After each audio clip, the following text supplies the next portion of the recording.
Oh! I'd say lights off. No, I wouldn't do that. You say lights off? Yeah? Turn them off. Listen, we got to accommodate all of our students. I don't The know. first thing that goes is the hearing. The next thing is the eyes. I'm in IT now. What? IT guys always have the lights on. Nobody got that. Nobody got that? Yeah. Ears go first, then the eyes. Okay. External audit programs are registrar-related programs. They're regulatory body programs. They're people outside your organization programs, okay? The audit program varies depending upon needs of the client. You smoke, don't you? I'm not, I quit a year ago, and I can smell jealous. it. I can He's smell it. And I love to smoke. Oh my gosh. No, it's not, well, that's not nice to say. You just offended me, man. All right, so the audit program varies depending upon needs of the client. In all cases, the program manager, along with the client, determine the scope, the objective, the duration of each audit, the frequencies of the audit. You know, when we have our registrar come in to do an audit, you know, he says, hey, you have to have one once a year, a surveillance audit once a year.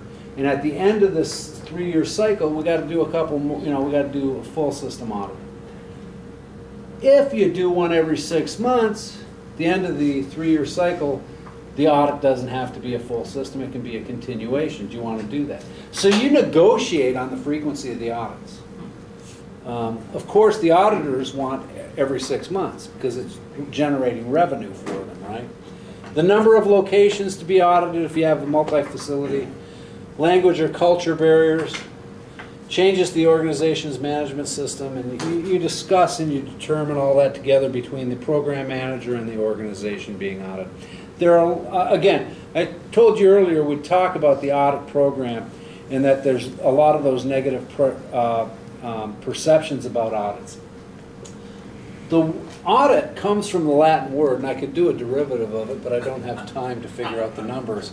But audit comes from the Latin word auditus, which means hearing, and audere, which means to hear. It refers to hearing of oral evidence. So the whole premise behind auditing is the listening, okay, to oral objective evidence, oral evidence of the way things are. Webster's defines an audit as an official examination of accounts with verification by references to witnesses and vouchers. To audit, therefore, is to make an official, systemic examination of accounts. Kind of leads to that financial aspect of auditing that we mentioned earlier with the IRS, yes?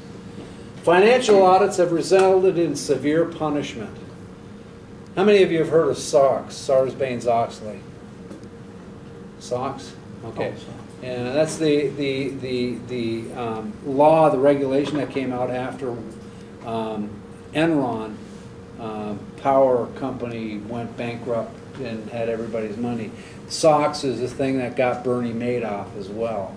Okay, so there can be a lot of severe punishment for people making mistakes or performing illegal activities. So there's a negative connotation with audits. But management system audits, as well as financial audits, need to be planned and systematic, and they need to collect and examine objective evidence and their official activities performed to show the state of being.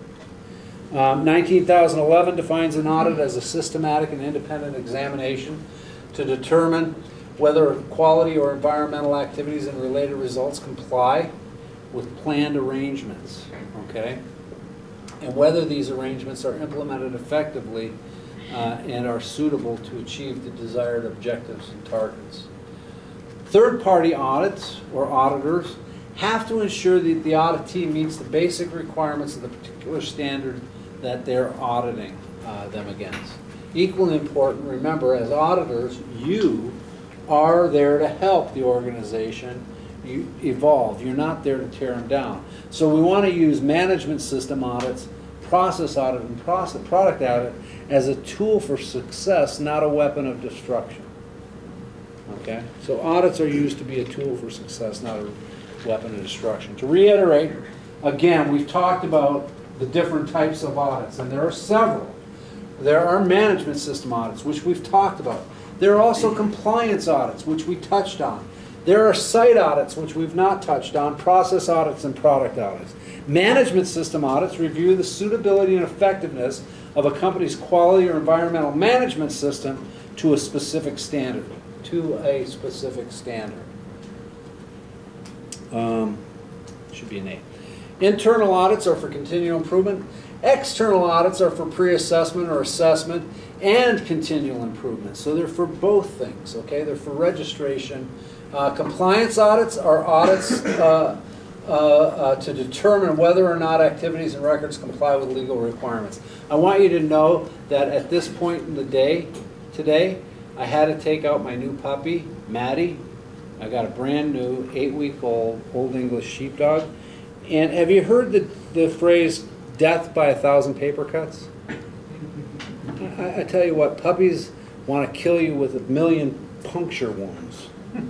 So I was taking her out when I wrote this, so that's my excuse, and I'm sticking to it. Site audits. A site audit is like an audit of a facility or a site that was used for some activity. It's typically associated with Environmental Protection Agency. So they're performed to determine the level of environmental risk associated with activities, evaluation, transfer, sale, or purchase of a facility. They do phase 1 and phase 2 site audits. Process audits are audits of processes. We talked about that. Product audits are audits of products at predefined stages of the manufacturing process. So you can verify in a process, one of the things you'd verify is the output of that process and how it relates to the product. Are the product specifications being realized as a result of that process? So every process step will have inputs and outputs, and we'll have a specification to tell us what the outputs are. Yes? And so we verify those product audits. May not be on the final product, but it could be the product at that particular stage in the process. Does that make sense? So we do product audit at process area steps in the manufacturing facility of Onyx at predefined stages, yes? After SMT, after hand placement, after wave solder, at final quality, yes? So you're verifying the product meets the expectation and that the process is still capable of producing that. Does that make sense to everybody? Yes? Yes. These are verification that the product meets the defined spec, and they're typically associated with sample. You typically don't do 100%. You do some C equals 0 or some AQL sample plan. There are internal and external audits. First party are internal audits carried out by the employees of a company in an area where they have no direct responsibility. Second party are external audits carried out by an organization on its suppliers or subcontractors. And third party are external audits carried out by a registrar or regulatory body. Audit benefits include improved performance levels, reduced cost to manufacture, enhanced employee morale through ownership and consistency of purpose, enhanced employee morale through increased management support, and enhanced awareness for the need for customer focus and the need for continued improvement. You had asked me a question before the break, or at the break. So we're talking about enhanced employee morale and management support. So you're going into a company and you want to apply these concepts. How do you apply them if you're getting resistance from the entire company, basically? Well, I'm going to tell you this. Change is difficult, right? Even companies that embrace change is difficult. And I want to illustrate that. I'd like everybody in the room to sit back like this gentleman here and Brian is. And I want you to cross your arms. Cross them like this. So you got them real there, you're comfortable. Just please do that for me, yes? Okay, everybody did it, yes? Now, except for the guy with the haircut over there. I don't know what kind. What is that, Under Armour? It is? Yeah. Yeah, okay. So cross your arm real, there you go. You got it. I'm sorry. You did have it. Now I'd like you to change the way you have your arms crossed. Okay? Now, besides the 4 guys that I know, they've heard this for the last year and a half, probably every month. So they get it. How many people felt uncomfortable with me telling you what to do? Yeah? Yeah? Why? You loved it. He's your employee, isn't it? Employee of the year for you. Yeah, he is. So, that is good. So, human nature is we don't like to be told what to do, yes? And so when we're telling you what to do, with no explanation, you're going to have some people that are going to get their feathers ruffled, yes? And when you do that, you create animosity, correct? Yep. And then if they do go along for the change, even the most fundamental, simple change as changing the way you cross your arms, how many of you had to think about that? Every one of you had to think about it, yes? It wasn't common practice. I can do this. I've done this so many years now, I can do it in my sleep. Which brings me to another story, but I won't go there. Yeah, change, even the most simple change, is hard to maintain.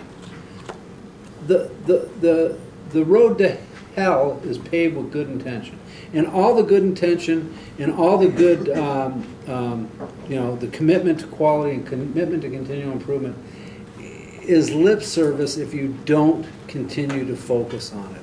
If you get people whose feathers are ruffled, it could stymie an entire continual improvement system. You'll start to see organizations slip. And the slipping back from where you were to where you are to where you were before is very quick.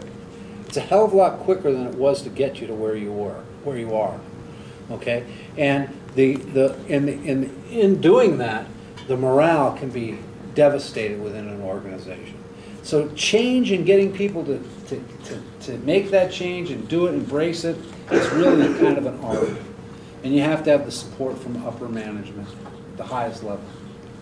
I would encourage someone who's trying to get an organization to change, to implement an audit program, to lead by example, to show them the benefit of investing in audits. And one of the best ways we can do that is to all of us become our own internal auditors, because every day in our jobs, we could be our own internal auditors and improve processes and compare what we say we're doing with what we should be doing.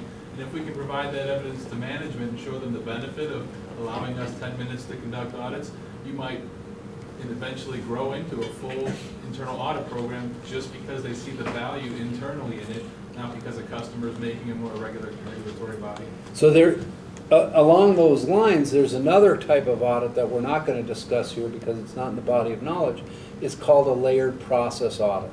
And a layered process audit is where top management, middle management go out and do the audits of the processes weekly so that they can see it. And then when they're doing it, then you've got a better opportunity for that change to take hold. Can I take this one?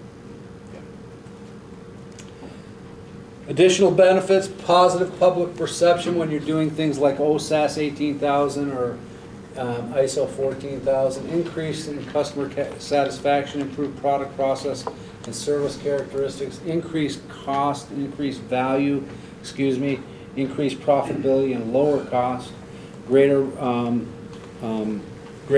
business opportunities for registered companies.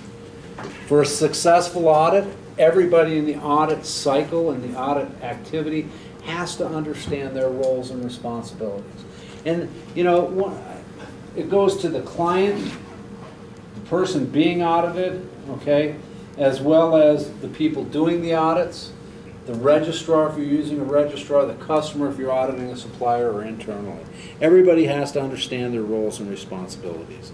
The client or the auditee, the organization being audited, include determining the need for the audit, contracting or contacting the auditee to obtain their full cooperation in initiating the audit process, and the client can be someone different than the auditee. So I can have a customer that hires an auditing firm or a consultant to come in and audit the organization on my behalf. We just had that happen with VitaCare. Yeah, that was just a couple weeks ago. VitaCare came in for an audit, and they had a consultant come in. So the customer, the client, just said, hey, he needs somebody to come out and evaluate our system. And they contracted or contacted, they had their contractor contact us, and we defined the objectives of the audit. They did the appropriate planning, came out and they performed the audit. And they provide appropriate authority and resources to it. So our job is to provide the appropriate resources for the auditor to do his duty. Client responsibilities also include working with the auditor to determine the scope of the audit, approving the criteria, approving the audit plan, and receiving the audit report and determining its distribution and what corrective actions would be taken as a result. Audited organization, again us, informing the employees about the impending audit, including dates, scope, and objectives for the audit, provide information requested prior to the audit so that they can do their appropriate pre-audit planning and pre-audit preparation. Okay. We provide the facilities needed for the audit to take place to ensure an efficient and effective audit process. We provide escorts to the audit team to accompany them throughout the facilities so we keep them safe. Okay. Provide information requested during the audit so that the audit team may conduct a value-added audit for us and the organization hiring them. The auditee's responsibility, the people being questioned, is to cooperate with the audit team, okay, and answer questions pertaining to the audit. Respond, determine, and initiate corrective action resulting from audit activities, if necessary. Receive a copy of the audit report unless specifically excluded by the customer or the client. The roles and responsibility for the escort or the guide. You gotta like that one. See it? The roles and responsibility for the escort or the guide include but are not limited to accompanying the auditor throughout the audit. Be a resource for the audit team. Witness nonconformances and notify the management if a major nonconformances exists. Brian, I tried to find a guy that looked like you. Like I say, it's nice that you figured the name of people right below it. Who are you in your younger days? No, not even close. My younger days, I had longer hair. The escorts are the company's main interface with members of the audit team, and probably would have worn cutoffs and flip-flops to this meeting tonight. So, the main interface with members of the audit team. They must be knowledgeable on the overall operation of the organization. They may be required to observe and note findings, and the escort must not try to distract the audit team and must keep to the audit plan. I'm going to tell you what, as an auditor that's done literally hundreds of audits throughout the world, I've seen it all. I mean, I've had escorts take me, I want to go talk to this person and just randomly pick them, and they know this person is going to give up too much information, and they'll take me over to somebody else. I want to go down there, they'll say, no, let's go over here. And we go over here, and yeah, so, and it's pretty apparent when you're the auditor when people are trying to do that. So if you get an opportunity to be audited and you're an escort or a guide, don't try to BS a BSer, okay? And that's what auditors are. They've been around the block a time or two and they know what's going on, so they know when they're trying to be, the wool, yes, Jill? The wool's being pulled over their eyes. I mean, you know it, so don't distract them. The audit program manager is responsible for defining the audit schedule and communicating it to the organization being audited. If you have a registrar, that's their title, program manager. If you're internal to an organization, it's your own internal audit program, the program manager is typically the management representative. Okay? The job of the program manager is to coordinate activities to ensure the audit team members are assigned responsibility and have the qualification and competency to perform the duties being charged Is that's the being audit charged. program manager the same as the lead auditor? Or Not is that ne- different? no, not necessarily. It can be. Okay, it can be. So at Onyx, wherever I've been the program manager for the internal audit program as well as the lead auditor and a member of the audit teams.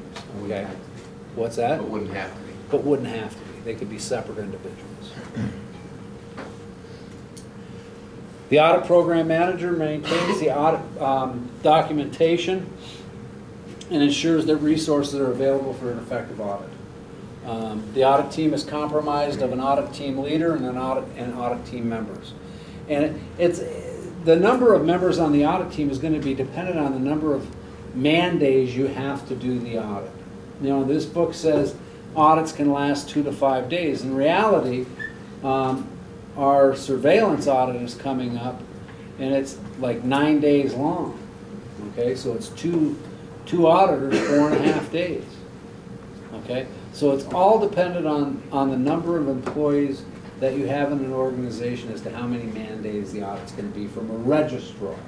Internally, it's process-based, system-based, and you can take, you can do as little or as much as you need to. The audit team leader is responsible for all phases of the audit, from pre-audit planning to post-audit communications. Okay? Lead auditors should have experience and be given the authority to make the final decisions regarding any aspect of the audit activity, including audit findings. They prepare the audit plan. They assign audit responsibility, communicate final audit plan to the auditee and the audit team. They prepare the working documents such as the checklists, and they represent the audit team to the audit program manager, whoever he or she is, and they submit the final report to the registrar if you're using an external one, and the client, or just internally, or to your supplier, depending again who's doing what, right?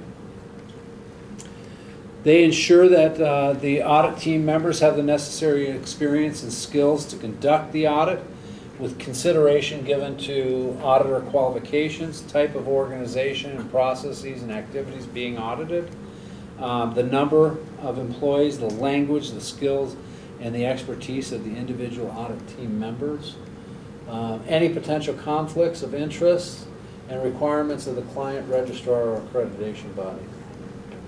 So the lead auditor has a real significant role. Their responsibility is to make sure it happens, that the audit takes place as it's planned, and that the objective of the audit is met. If it's not, lead auditor has done a poor job. Does that make sense? All right. The lead auditor's responsibility also includes representing the team to the auditee, providing direction to audit team members, resolving any disputes that may happen as a result of the interaction between the auditors and the auditee, and recognize when audit objectives cannot be realized and report these to the auditee's management team. And what that would mean is, hey, I'm talking to Chris, and he won't answer my question. I asked him how he knows how to do his job, and he said, I'm not going to tell you that. So I can't evaluate his competency level, and he's not participating in the audit, and so I'm going to have to stop. Trust me, Chris, you will be answering the questions till the sun comes up in that case, because people get real excited when audits have to stop. Lead auditor's responsibility after the audit include notifying the auditee when audit findings of critical nonconformance have been identified, report audit findings to the client clearly and conclusively within the agreed upon timeframes, and prepare the audit report with input from the other members of the team, because it's the right, they were doing the majority of the audit. You did one part of it, but you got to compile, contrast, you got to edit, write and edit the audit report with everybody's input. The auditor's roles and responsibility, the people on the team, their job is follow the directions and support the lead auditor, plan and carry out the assigned tasks they've been given by the lead auditor or the audit program manager, collect and analyze relevant and sufficient audit evidence, and prepare the working documents under the direction of the lead auditor. Does that make sense? They're the worker bees. Now, you know, on an external point, let me make this note. You know, Jeff's the lead auditor. I'm a lead auditor. Okay, and we're working on the same audit team. This time, Jeff may be assigned lead auditor responsibilities, and I'm assigned auditor duties, where I don't have to do that. Guess what? We get paid the same amount of money. Just FYI. So I'm shooting for auditor all the time because you're going to have to do all the work. Definitely more work in A little bit more. managing the audit. Yeah. Document audit findings, okay. Safeguard documents pertaining to the audit and verify the effectiveness of the corrective actions taken as a result of the audit. You're responsible for fairly representing the audit to the auditee and cooperating and supporting the lead auditor. You should be free from bias and influences which could affect your objectivity, and this includes the lead auditor as well. You know, audit credibility is based on several key principles representations by the audit team. Fair presentation. You know, the obligation to report audit findings and conclusions truthfully and accurately. And this is to include any obstacles that may have arrived, that you may have encountered. And you got to use professional care, okay? And that's due diligence and good sound judgment when you're doing your audit. Because you're going into people's place of business and you're asking questions about what they do, why they do it, how they do it, and are they competent to do what they're doing? Hell, if they're in business, they didn't get there because they're incompetent. They may have some incompetent people there, but they themselves are not incompetent. And they may have some opportunities for improvement because no one is perfect. You've got to use good values, good principles when you're performing audits. Give a fair accounting and a fair representation of the audit activity, and you use professionalism when interacting with them, with the client. Independence is the basis for impartiality of the audit and objectivity of the audit conclusions. You've got to be independent of the activity being audited, and you got to be free from any bias or conflict of interest. I'll tell you, you're not supposed to, you know, I've consulted with an organization to help them improve what they do if I've consulted with them on lean manufacturing concepts, Six Sigma, quality management system, process improvement, whatever. I can't go in there and audit them for, it's 2 years. 2 years you can't go in and do an audit because I've got bias, right? I mean, hell, if I went in and built the system, if I go audit my own work, I'm going to tell you right now, it could be great for the customer or the people being audited, but it could cause me my credentials. So audit success is dependent upon a reliable process. The process is characterized by a number of principles that relate to the auditors. The foundation of professionalism is to exude ethical conduct at all times. Trust, integrity, confidentiality, and discretion are essential to a successful audit. As an auditor, your job is to verify that the organization being audited has addressed the requirements of the standard, the process of the product being audited, and more importantly, your role is to verify that the organization is using the system as a tool to drive continual improvement and ultimately enhance customer satisfaction. Does that make sense? I'm burning out here. ISO is, what ISO management systems are is document what you do what you document, and show the objective evidence. However, management must use the objective evidence to drive continual improvement. Okay? And what you're going to be doing is you're going to be auditing the system to make sure that they are driving continual improvement. Will you do me a favor? Sure. So I can walk away from there? Can you stand up there? Absolutely.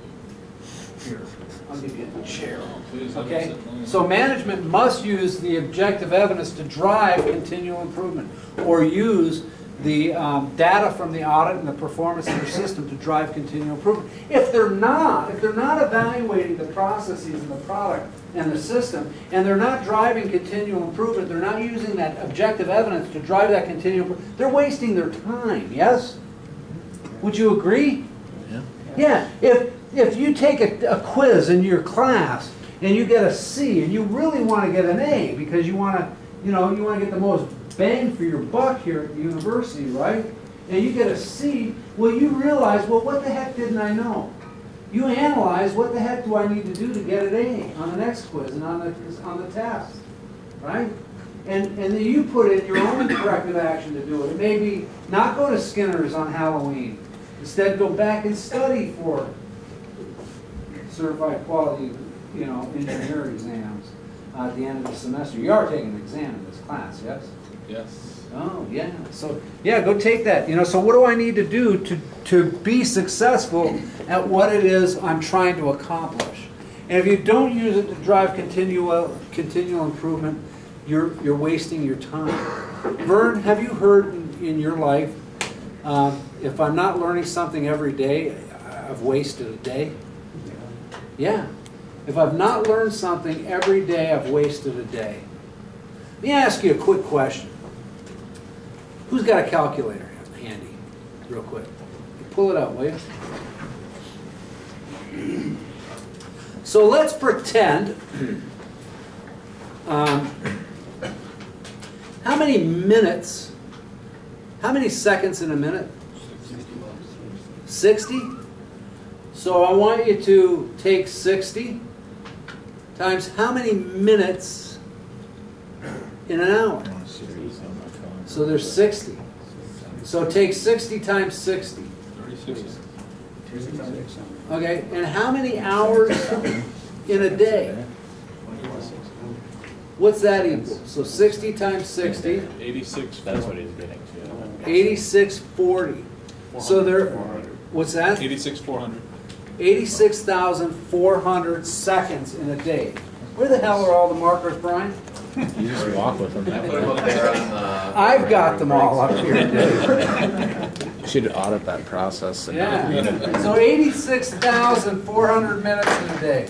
So let's say I gave you $86,400 every day. And the rule to this is that you could not save it. You couldn't bank it up. You can't give it away. You have to spend it. What are you going to do, Jill? Go on the trip. I thought she was going to say get married.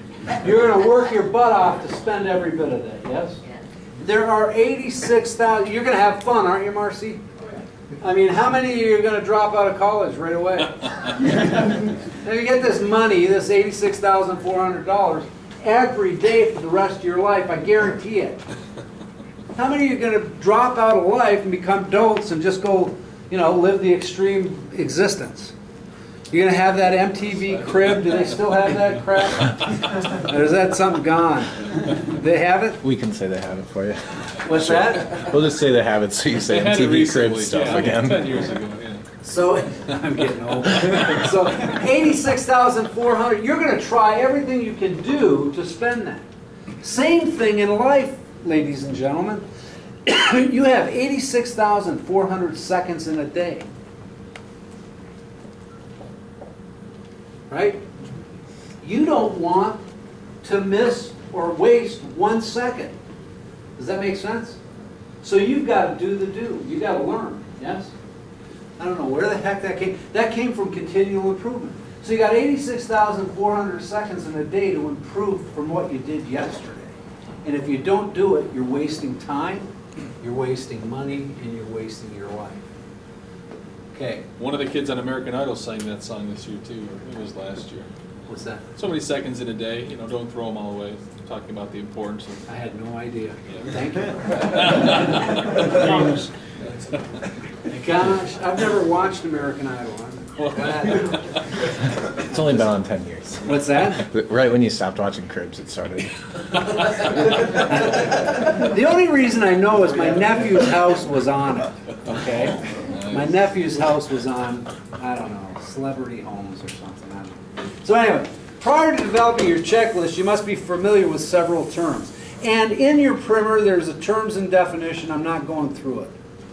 Okay? That I have an expectation that you'll do yourself. Shall is a requirement. Means you will do this. Should is a suggestion, not required or mandatory. Is permissible, may is permissible to do, but not a mandatory or a requirement. And then note is it's a detail, provides detailed guidance, and again, it's not mandatory.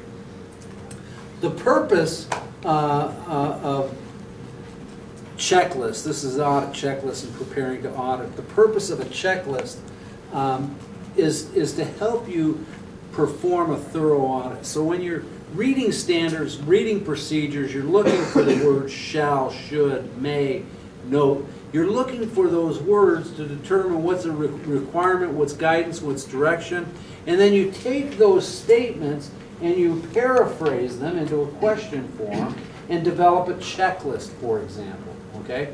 And the whole point of the checklist is to provide you good, solid direction and provide for a thorough audit. It should provide focus for the audit activities. It should provide direction for evaluating requirements against the organization's actual management system. It should provide an area for the auditor to capture notes and write findings, okay? It should provide a vehicle to facilitate process auditing, okay? And it should provide a trail of audit activities, so you have a record after the audit of how the audit went, including the tone and the results of the audit activity. Typically, each registrar and each company will have their own checklist. In fact, a lot of companies, they develop new checklists for each and every audit they do.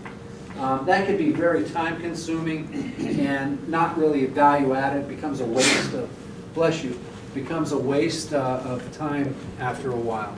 So each company has their own. The checklist may include sections defining the specific requirements, section for the auditor to capture reference material later, information contain reminders, and a section for the auditor to document comments. Checklist should also include information on the organization being audited, the process being audited, the dates of the audit, and the names of the audit team members. Checklist can be developed by simply paraphrasing the requirements from either a standard or a procedure, okay? Risks associated with exclusively using checklists is it limits the focus of the audit. Audit function can become a mechanical action as opposed to a dynamic activity, interaction. Audit can be perceived as interrogational, and it limits free flow response and interaction, which is necessary for a positive audit experience. So here's kind of a checklist. So you have the general requirement up here of what it is you're looking at, and the company, the date of the audit, who you're auditing. Now those guys you've got to know, right? Matt Murphy, Jake Blues, Buddy Holly. Back to the MTV thing. Okay, requirements or reference. Section 4.1 of the standard. Okay, and the possible questions as a result of that. So here it says, this is the standard. It says the organization shall means what? Must establish, document, implement, and maintain a quality management system and improve its effectiveness. That's what the standard says. So we turn that into a question. I say, please explain to me the QMS and tell me how the system was implemented, how it's being maintained, and how is it being improved upon. So I got one statement turns into several questions, yes? Does that make sense? And then, you know, here we say interviewees seem to understand the system and how it should. So you have complete objective evidence of what's happening, what I asked, and what the results were. Okay? So what I'd like you to do right now is I'd like you to work on your own to document how you make a pot of coffee. How many people drink coffee? How many of you make coffee? You don't know how to make coffee? Well, you said make coffee. Yeah. I don't make coffee. Good deal. So I want you to work on your own to document how to make a pot of coffee, and then I want you to document how to pour a cup of coffee and how to take a drink from a cup of coffee, So I want you to work on your own. I'm going to give you 10 minutes to do that.